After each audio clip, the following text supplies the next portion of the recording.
மாவு வேலையெல்லாம் முடிச்சதுக்கப்புறமா வறுத்து வச்சுருந்ததையும் அரைச்சி ஸ்டோர் பண்ணியாச்சு. இந்த ரசப்பொடி 1 மாதம் வரைக்கும் வரும் எனக்கு.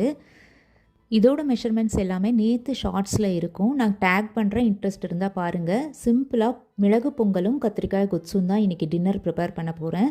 கத்திரிக்காய் கொத்ஸுக்கு ஒரு ப்ரெஷர் குக்கரில் 1 டீஸ்பூன் எண்ணெயில் கடுகு, உளுத்தம்பருப்பு, கடலைப்பருப்பு, சீரகம் தாளிப்புக்கு அப்புறமா வெங்காயம், தக்காளி, 1 டீஸ்பூன் குழம்பு மிளகாய்த்தூள், 1 டீஸ்பூன் இப்போ வறுத்து அரைச்ச ரசத்தூள், ஒரே ஒரு பச்சை மிளகா, ஒரு வரமிளகா கூட சேர்த்துருக்கேன்.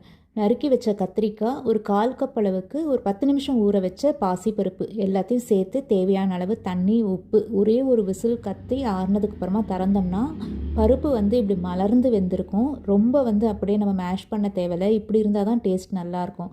ஒரு 1/4 கப் அளவுக்கு புளி தண்ணியை சேர்த்துட்டு நல்லா கொதிக்க வச்சு இறக்கியாச்சு.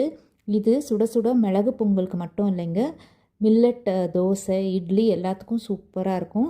நான் இன்றைக்கி கேழ்வரகு தோசையோடு தான் இதை சாப்பிட்டேன். கண்டிப்பாக இந்த ரெசிபியை ட்ரை பண்ணி பார்த்துட்டு உங்கள் ஃபீட்பேக்கை ஷேர் பண்ணுங்கள். நாளைக்கு பார்க்கலாம்.